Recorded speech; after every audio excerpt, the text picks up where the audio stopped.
Today we're going to talk about choosing your planner, what to ask and why it matters. If you crave luxury but need guidance, then stay tuned for magic. Welcome to Wedding Tips and Tales with TS Wed, the podcast where we unveil the secrets to crafting the perfect luxury wedding. Join us for expert advice and insider tips that will make your special day unforgettable. Let's make your wedding dreams come true together. All right. Hi, everybody. Welcome. Thank you so much for joining us today on Wedding Tips and Tales. My name is Taryn. And I'm Dani. And we are the dynamic duo that make up TS Wed, the luxury destination wedding planning firm that services weddings globally. And we are here to talk to you today about something that we're looking forward to. But before we do, Miss Danielle, what are you drinking? Tea. What? Green tea. Green. No, it's so bad every time. It's so bad. Why? Because it's gross. Tastes It's like not. feet. It's really good for you. It's good It for your is. digestion. We say this every time. It is good for you. Mm. What are you drinking? Protein. Great. Aging is so hard. You have to put so many supplements in your body, and you have to have like 10,000 grams of protein as a woman per day, and it's impossible. And so now I just drink it. That's fine. Mm-hmm. All right, wonderful. So I was chatting with a sweet, sweet bride yesterday, and she said something so poignant to me. She said, okay, I'm like, interviewing different planners, and to be honest with you, I have no idea what to ask them. And I thought, wait a second, I know what to ask. It's very important to know what to ask. And so I thought about it, and I did I went down a little pathway and a little journey, and I actually ended up coming up with 6 major questions that I think are important to ask the wedding planner that you are interviewing, or the wedding planners, because certainly you should be interviewing more than one, and why these questions matter. But the first thing I want to ask you is, why do we encourage our clients or our future clients or just inquiries? Why do we encourage them to talk to more than one planner? So the reason why it's really important to talk to more than one planner, because you want to compare, you want to see this is, your first time, maybe not, but it's your first time getting married and you don't know much about this process. And so if you're only talking to one person, it might seem like that's the end all be all of how things are done or what the costs are, what the expectations are. And that's just not true. Wedding planning comes in lots of different flavors and forms. And so making sure that you're talking to more than one person is going to ensure that you're getting the full breadth of what's possible for you out there. Mm-hmm. And I think too, when I'm encouraging clients, like, hey, who else have you talked to? Or, oh, you haven't? Like, here's a few different options I might recommend. It's because, like, this process is so deeply personal. Like, it's not just about, okay, I have to go out and find the most qualified, capable planner that fits within my price point. Obviously, that matters and that's important. But I think even more so than that, because wedding planning is such a tremendous investment, it's such a tremendous investment of time, emotion, money. Like, you need to know that the person with whom you're partnering on this is the right fit personality wise. Like, you need to be able to trust them and listen to them and feel heard by them in a way that, like, really only a personal connection is going to yield. And so you have to try and find that sweet spot, right? That sweet spot of, okay, who is a capable, experienced professional within my projected price point, who I also deeply connect with on a personal level. And sometimes you're going to find that professional, that really capable person that just doesn't judge well with you.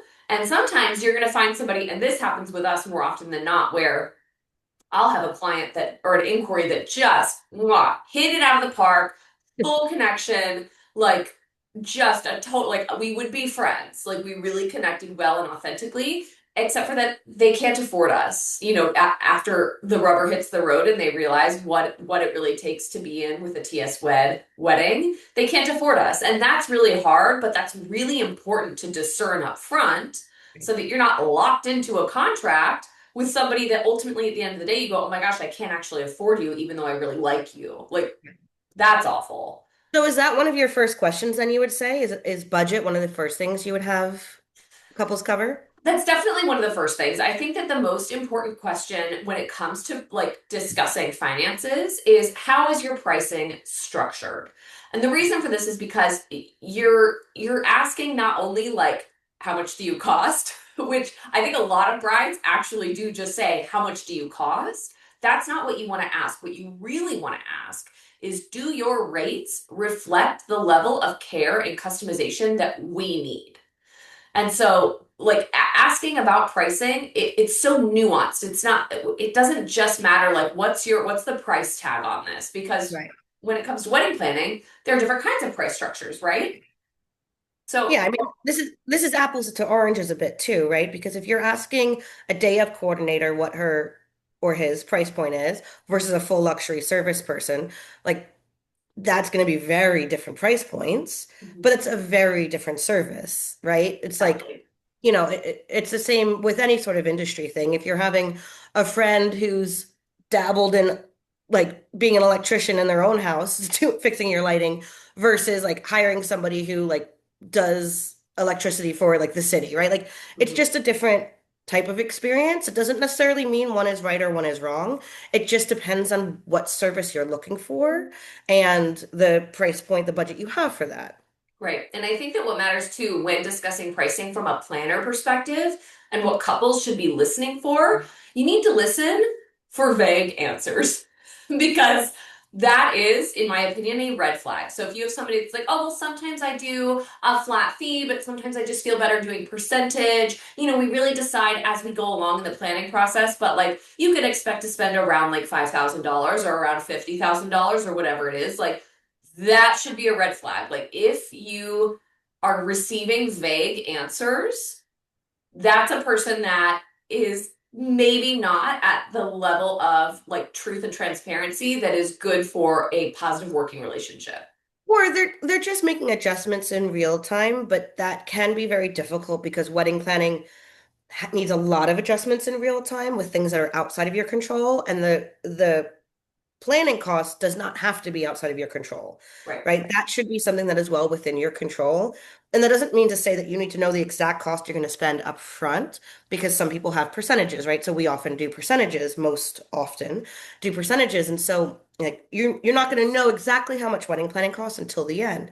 But if you know that your budget is $100,000 for your wedding and your planner is a 20% commission, you can figure out what you're going to spend on your planner.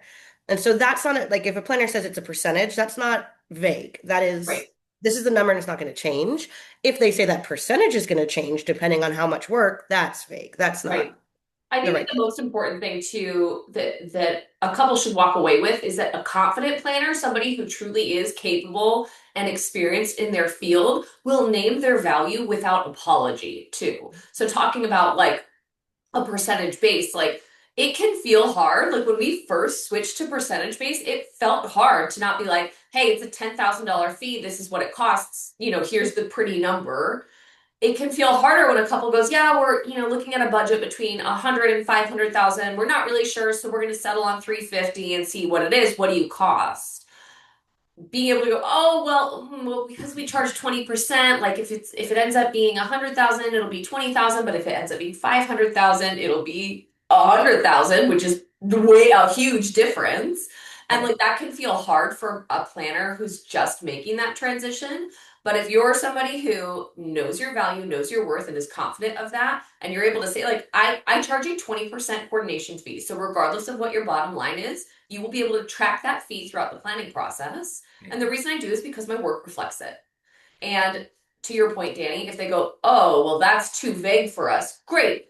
Then give them your budget. Say, okay, well, my budget is $150,000. Does that mean that your fee would then be $30,000? To which, I mean, hopefully the planner would say that herself. But if they didn't, you have the power to ask that question, to which they would say, yes, that is correct. So you can anticipate a $30,000 investment. So I think that, couples need to be intentional with how they're asking about pricing. Don't just say, like, what is the price tag? What is the flat number? Tell me right now. You want to say, how is your pricing structured and why? Yeah. That matters. What other questions do you have? I think one of the other top two most important ones is, how do you structure your planning process, right? Yeah, of course. Because Yeah. not all planners are created equal and not all processes are the same. And some processes might work really well for you and your partner, and it might produce beautiful weddings, whereas that might not be great for a different couple. And so really asking, like, will we be guided thoughtfully from start to finish or left to navigate some of these things alone? Like that matters because you need to know, are you the type of person that requires a handheld throughout the entire planning process? Great, then you're a TS Wed bride. Like that's what we do. Like that's who we are. But if you instead have somebody who's maybe a little bit more checklisty and not holding your hand and going, "Hi, here's your to-do list. Please complete this and I'll check back in a month." Yeah. That works great for some people. That doesn't work great for people that need their hands held. And so I think really identifying like what is the process? What is the expectation? And I think from the couple side, that's a conversation you guys should have going into it because it's not only what type of planning do you prefer, but it's also how much time do you have to commit to the planning? Because as a couple, that checklist thing where maybe you're going to have, maybe your plan says, we send you three videographer choices, and then you talk to them and you figure out which one you like. And then you get back to us, and then we do the things on that side. That's perfect and great. That takes a lot more time for the couple than if the planner comes to you and says, "Hi, here are the two options. We've already spoken to them both. Here are their price points, just pick one." Right. Like that's a very different time commitment for the couple. And so really be realistic about how much time you have to give to wedding planning. Because if you are a working professional or you have a family, you have kids, you might not have all the time in the world in which to vet and go through every single vendor. Even if you want to, you might that realistically that might not be an option for you. And so you need to have that answer to both questions, both, how much, what is it that you're wanting to do? How much of a hand in it do you want to have, but also how much time do you actually have to commit? Right. And I think that goes hand in hand with what I think is a really important third question, which is you should ask the planner, what is your role with our vendor team? Because some planners will connect their couples directly with each of the vendors. So you as a couple will be talking to the florist, you'll be talking to the catering company, you'll be talking to the photographer, and you'll be communicating your priorities and needs and pain points directly with those people. And that works really well for couples that are like deeply hands-on, that really want their fingers in every aspect of the wedding. And that's fantastic. Other planners like us, we don't connect our vendors with our couples like almost ever. And that's because our ideal clients are really busy, career driven individuals who don't have time for that. And so, like, of course, if they say, hey, we really do want to talk to the caterer because we have weird menu restrictions, so we want to communicate that, fantastic. We'll schedule that meeting. But that is a one off. That is not normal for our brides. And so Yeah, I think that, yeah, clarifying that expectation up front, like, are you a team captain or are you a referee type of thing? Like yeah, with the yeah. planner. And I think a little tale here. We did a wedding for a friend of mine, a high school friend of mine, and she wanted a florist that we would never have used in real life in our real jobs, except she's a friend and it was a friend of a friend and that sort of thing, right?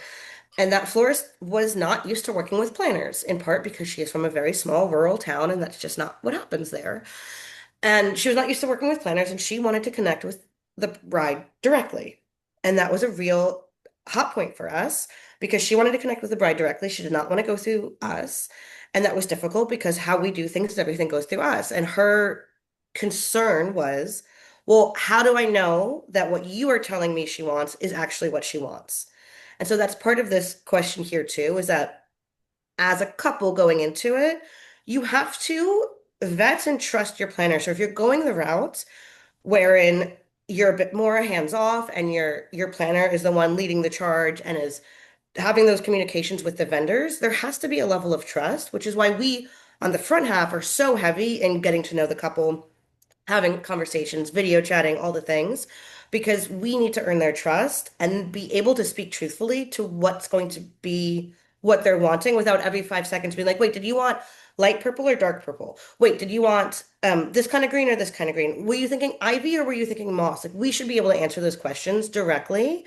And again, this is part of that, like how much time you have to commit to stuff. But if you have a planner that you trust, and having them spearhead all the conversations with the vendors is, I mean, again, we're biased, but it's the simplest way to move forward because they know what they're talking about. Your planner has been in this industry forever. They've had this conversation 1,000 times over. And so having that level of trust means that you can step away and not have to have these kind of nuanced, very long, very detailed conversations with every single vendor on your list. Right. And I think that, like, for couples, when you ask this question, like some key buzzwords that you want to hear. Like you want to hear, I advocate for you. Like I uphold your priorities to the vendors. And that just, again, that's a huge part of the building trust process, I think, because it just helps you understand that like the planner shouldn't be pushing her own agenda, right? Like obviously we all have standards. We have brand standards that we need to uphold for our individual brands, except for that we are upholding that within the scope of what is important to you because this is your wedding and you're paying for it. And so, Right. like, just hearing when your planner responds, like hearing and understanding that they are actually in your corner, regardless of whether or not they're the team captain or the referee when it comes to the vendors, like that's what you should be hearing. That's what you should be listening for to know that that is a trusted, vetted planner that you're talking to. That's a good sign. Green flag guy. Yeah, completely. All What's right, the so next? piggybacking off that though, I would absolutely, it's very important, and you'll be able to speak to this even more than me. You need to ask, how would you, as the planner, describe your brand's aesthetic? That's important. And if you, as a couple, if you're looking in, who can afford these planners? So maybe just look at them for funsies. But if you're looking at like Lynn East, oh my God, why am I blanking on her name? Lynn Easton, you said it right. Did I? Yeah, Oh, great. good job. Listen, it's been a week. You're doing a great job. The The T spiked. Just kidding. tea, the tea's actually bourbon. It's 10 a.m. The tea's It's bourbon. It's tequila. fine. So if you're looking at the big wedding planners, right? The Lynn Eastons, the Mindy Weiss, all the big names, and you're looking at their weddings are obviously very different from their couple to couple. But if you're comparing the two, there is a style that comes across in a Mindy wedding versus a Lynn wedding versus, any of the other big names. And so when it comes to who you're looking at for wedding planning and their style, everybody has a designer, whether they outsource a designer or they do their design work in-house. They have a designer that is going to take the couple's look and aesthetic and colors and flowers and all of that and turn it into a wedding that is within their design scope, right? Like you can decorate a house a million different ways. The same designer tends to have the same scope, even if they have different clients. It's just like a different version of kind of a centralized design. So making sure that you understand what your planner's design aesthetic is can sometimes be done simply by just looking at their Instagram, right? Going through all their photos, going through their portfolio, because them having a design, it doesn't mean that they do the same wedding every single time. By no means is that true, but you might see some consistent through lines when it comes to the look, the styling, the aesthetic. It doesn't mean it has to always be colorful, or it doesn't mean it always is just white and green. But what kind of tables do they often recommend? What's the spacing on their reception look like? All of that sort of thing. Yeah, I have a tale to accompany this. I actually just had an inquiry call earlier this week for a bride that was referred to us from a former bride, which is amazing. And they want to get married in Hawaii. And they were specifically considering one venue that we planned a wedding for several years ago, 5, 6 years ago or something like that. And I said, great, like we've endured the process of planning at this venue. It's a tricky venue. It's a really remote island. It's a remote location, blah, blah, blah. But we're really well seasoned in this and we feel really comfortable and confident doing that. And she said, great, I would love to see images of that wedding. And I just cackled and said, oh no. And she said, why? And I was like, because the bride's particular tastes did not align with our brand, like aesthetic as a whole. And so therefore, not only did like we not showcase that or put it out for publication or anything of that nature, but also I didn't save any images. And this is like 5, 6, 7 years ago. And so like I don't ever want my brand associated with that vibe. And she's like, well, what do you mean? Like all your images are so beautiful. They're very like couture, quiet luxury, blah, blah, blah. I'm like, yeah, that's what TS Wed, like that's what we push out. That's the kind of client we want to get in this particular instance, we booked a client that we got partway through the planning process and realized she wanted rhinestones and purple feathers. And that can be done well, and that can be done in a way that we don't ever want the world to see. And so I said, so you will never, I will not show you pictures because A, I don't have them, and B, they don't represent my brand well. And sweetheart just laughed at me and she's like, I don't want feathers or rhinestones. I was like, listen, it can be done well, but it wasn't done well, like in line with our brand standards based on this vision that the bride had. But it's the bride's wedding. We bring the bride's vision to life, but it's so much more seamless when your aesthetic, at least in some really pillar ways, aligns with that of your planner as well. So I think that's a really important question. Yeah. Yeah, I think that's good. All right.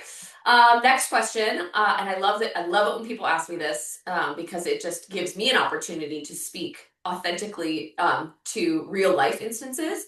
You gotta ask your planner what happens if we hit a really big bump in the road, right? Like, what happens if a really common one that we get asked all the time now during the inquiry process is what if there's like an act of God, like COVID, you know? And so what do we do? What if our wedding is supposed to happen and all of a sudden there's the global pandemic? Like, what do we do? What do we do if there's a hurricane and we were supposed to be outside on the beach with a tented experience? Like, what do we do? What would you do? This matters so tremendously because it's going to tell you two things. Two things it's going to tell you. The first thing that you should be listening for is how is your planner, the planner that you're inquiring with, what is their tone like when they're answering this? Because it's going to tell you, it's going to tell you if they take it seriously and if they're cool and calm and collected and already have an answer or a response to this scenario, or if they're like, oh my gosh, would that be awful? I can't even imagine if that happened. That would be, oh, that would be the worst thing. Oh, I guess here's what we would do. And it's like, oh, great. That's how they're going to act in that moment, but times 20. Like, but if they're able to respond and say, oh my gosh, like, that's a really excellent question. I'm glad that you asked that because we, facilitated so many weddings in the tropics. We've had to adjust and amend multiple times. And here are the 5 different steps that we take. That said, of course, this is an unusual circumstance, so we wouldn't anticipate it for you. Like, it's gonna tell you a lot about the planner's personality. Yeah, absolutely. You want it's the flight attendant situation, Yeah, right? Like if the plane's exactly. going down, if the flight attendant's not freaking out, then we're good. You want your planner to be your flight attendant who's goes, oh, not a problem. Here's what we do, versus going, oh, and like being in there. There's a level of empathy, of course, with someone coming to you, be like, oh, I feel that's so bad. Except that's not what you want in that moment. What you want in that moment is someone goes, oh yeah, not a problem. Here's what we would do Hmm. because Yeah, they've dealt with this before. exactly, exactly. And it's so, especially if you're working with if you're speaking to a seasoned planner. So if you're talking with somebody who's maybe a year or two in, they're going to have a different response. They could still be like fully calm, cool, and collected and like really great. But if you're talking to someone who's been doing this for 10, 15 years like we have, like we're kind of going to sit back and chuckle and go, oh my gosh, let me tell you about this one time that we had a huge windstorm and buckets. Here's what we did, and here's how beautiful it turned out. And guess what? It got picked up in brides, like or whatever. And so Right, right. you're gonna have the the benefit of seasoned experience that gives them that tenor of like total confidence and calmness in the face of a challenge. Yeah, absolutely. All right, I think the final question is one of the most important questions that I would recommend. And I think it's something that I don't get asked very much. And I love when I get asked this. And the question is, what do you love most about wedding planning? Cute. It's a deeply personal question, but what you're actually asking is this just a job for you or is this a joy for you? Because Yeah. as we already said, this is such a huge investment for couples, and it's not just a financial investment, which the financial investment is all wrapped up in emotion because it's personal money, right? It's not like it's a business expense, like it's personal money. So it's a huge financial investment. It's a huge investment of time, and it's a huge, obviously, emotional investment. And so if you're working with someone that's doing this, because it is a job, right? Like it is a job. Obviously, we've made a career of this for the last 10, 15 years, respectively. Like it is a job, except for that hopefully you want to be partnered with somebody that finds it to be a joy too, because joy is contagious and it translates. And that's what you want at the wedding and throughout the wedding, right? Yeah. I think coming from my side where like I do the designing and the like brunt of the, you know, linen and the glassware and the plateware and the all of that and the logistics of the day, the weddings that I am the most excited for are always like they're the best weddings and the clients are so thrilled and they're crying when they see everything and all of that sort of thing, right? But that's because like we do it because we love doing this. I design weddings and plan weddings because I love weddings. I think they're great. I think it's the only time you get everybody together in your life that you're around for. The only other time is when you die and you're not there, right? So like this is the one chance to have everybody that you love in one space. So like I just think it's worth it to the 10th degree. But when you have a planner that is personally invested in that day, because they love that day, they're going to do so much more for you to make sure that it's the perfect day they have in their head as well, right? Like if to your point that the bride who did a wedding that wasn't to our taste, who also wasn't the greatest of people, like at the end of the day, we went like, well, this is what she wants, and so there it is. And that was kind of the end of it, right? Like this is what Right. she asked for, so this is what she gets, not a problem. And we gave her what she wanted and she was happy. Great. Versus when we have a wedding that like we've vibed with and it's the right design aesthetic and all the things and we're excited about it. Something goes wrong. We're like, this can't possibly, we're going to fix this immediately. She's never going to know about it. And actually, we're going to enhance it because this looks so cool and we want it to look even better. And so, like, when you have a planner that's really invested in your, like, let's call it a project, right? Your event day is a project. And if you have a team member in the project that is as invested in it as you are, it's gonna be better for it versus someone who's just tagging along. Exactly. And I think that you do it because you love the events so much and you love the production so much. And it's just that all the pretty design aesthetic like just lights up your heart.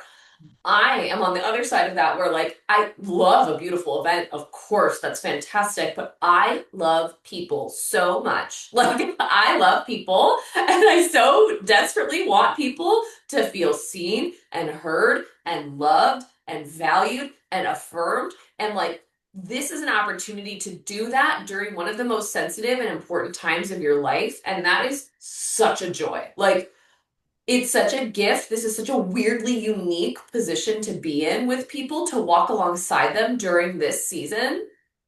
Gosh, I love it so much. It's like a drug. Like it's so good. And then to your point, to see them come on site and see the fruition of this experience and this time that we've had together, like, oh my gosh, it's my favorite. Like it's so fantastic. And so if you have a planner who's like, oh, I do this because I'm like deeply passionate about, planning beautiful events. That's great. That's different than what we just said. Like, Right. and so, and maybe you're that type of person. I have one of my very best friends in the entire world, is a man, and he is the like most unemotional human being in the entire history of the world. Like, he's very deeply compassionate, but like he just doesn't have emotional responses. So like he would not give two pennies. What? A man? I know, weird. He just wouldn't care. He wouldn't care at all if it was a project manager type situation, as long as the job is done and it's done well. Like he'll be happy as a clam.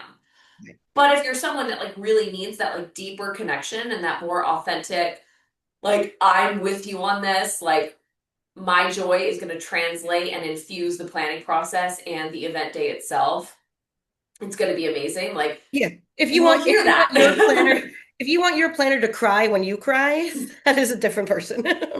Yeah, hire us. We got Yeah. it. Cry on a dime. Oh, I love that. Well, I hope this was super helpful for you guys as we are getting ready to hop into inquiry season. We're so excited. The fall is always the start of inquiry season. And so I hope this was helpful. We're going to go ahead and link over the template what we created on this. It's a little Canva doc, a little fun little cheat sheet for you guys. So if anybody wants to pop down there and grab it, please do.